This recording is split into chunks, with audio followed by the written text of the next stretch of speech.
Hello, and welcome to Reflections on Film. In this video, I'll be presenting one possible interpretation of Return of the Jedi, the final installment in the original Star Wars trilogy, directed by Richard Marquand and written by Lawrence Kasdan, based on an original story by George Lucas. Now, whenever I go back to watch the original Star Wars trilogy, there are a couple of lines of dialogue that always seem to stick out in my mind.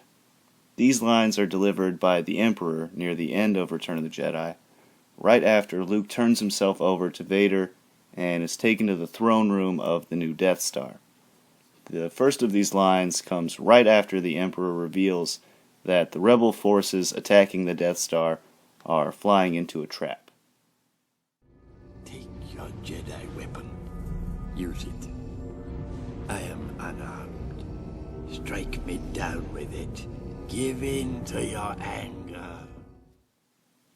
The second line comes later, after Luke watches from the window of the throne room as the Death Star's weapon systems are powered up and used to destroy a rebel cruiser. Strike me down with all of your hatred, and your journey towards the dark side will be complete. Now, what I've always thought was interesting about these lines is that they both contain this command for Luke to strike the Emperor down. Now, anytime I hear this phrase, strike me down, I'm reminded of the scene from the original Star Wars film in which Obi-Wan battles Darth Vader on the Death Star and delivers this classic line. You can't win, Darth. If you strike me down, I shall become more powerful than you can possibly imagine. So, thinking about these lines gave birth to what I think is a pretty interesting interpretation of the events we see play out in Return of the Jedi. What if the Emperor actually wanted Luke to take up his lightsaber and strike him down in the throne room? What if the Emperor was trying to sacrifice his living body to attain the same type of spiritual immortality we see Obi-Wan and others achieve throughout the saga? What if this was the Emperor's plan all along? Now, these questions ran through my mind as I thought about the events of the film, and investigating them further, I became interested in figuring out how a Force user becomes a Force ghost, to figure out the secret to living eternally as one with the Force. The answer I came up with was that in order to become one with the Force, a Force user must make their lives an example of self-sacrifice. And there are a number of examples from the films which we can use to test this theory. First, we see Obi-Wan literally sacrifice himself in the original Star Wars film, giving his life to save Luke and the rest of the group on board the Death Star. Furthermore, we see Obi-Wan make the lifelong sacrifice of living in the service of the Force, first as a devout Jedi Knight, and later as he kept watch over Luke on Tatooine. The culmination of these sacrifices allow him to pass into death while retaining his individual identity.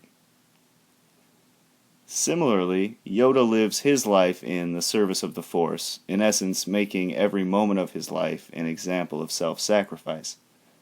Furthermore, he makes the difficult sacrifice of living in isolation for many years after the fall of the Jedi Order, and expends the last of his physical energy training Luke on Dagobah. As a result, his physical body disappears like Obi-Wan's, as he retains his identity after death as well.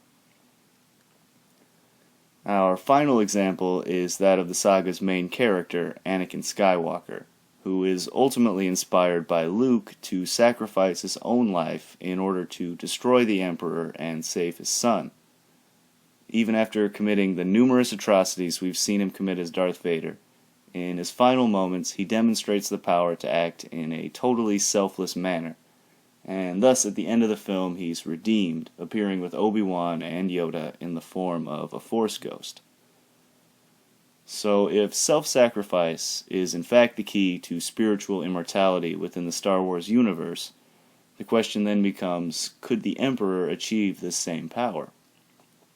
And I think the case can be made that, at least in his own mind, the Emperor did sacrifice his life for the betterment of the galaxy. While he's achieved great power and status, his motivation has always been to protect and strengthen the galaxy by ruling over it with an iron fist. Now, interpreting the films this way, I think it stands to reason that the Emperor would be capable of attaining this eternal life. However, I think it's possible he was after more than just spiritual immortality, and may have actually wanted physical immortality, and he might have wanted to achieve this by transferring the essence of his being through the Force into a younger and more powerful body, the body of Luke Skywalker.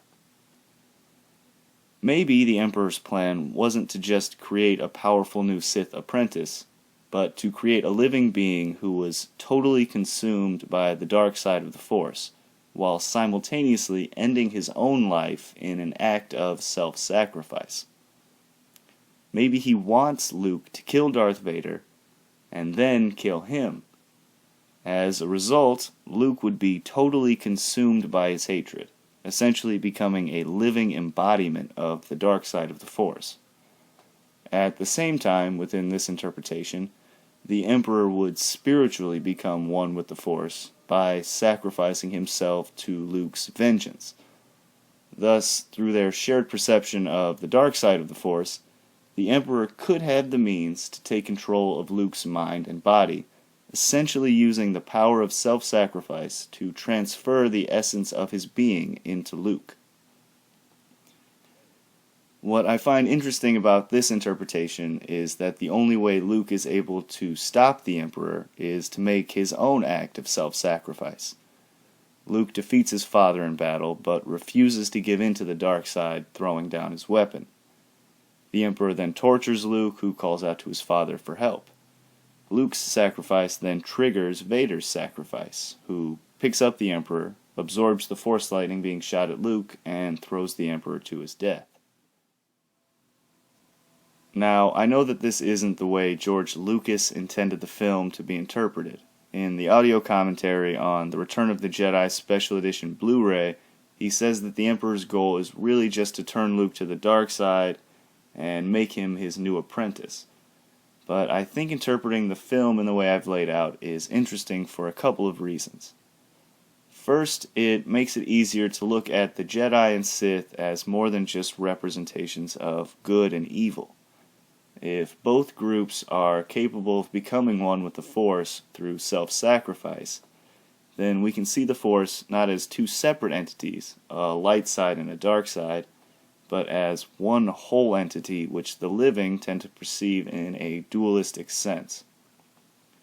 The victory is not determined because one side is good and one side is evil, but because one side is able to exercise a more powerful force of will than the other.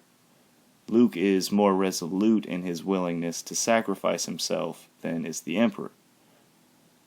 Secondly, this interpretation brings a focus to the idea of immortality within the Star Wars universe and the means by which a Force user might actually attain it, which ties into the philosophical ideas explored throughout the films. I know that Star Wars fans are passionate about these films, so if anyone has any comments or criticisms of what I've laid out in this video, please feel free to share in the comments section below.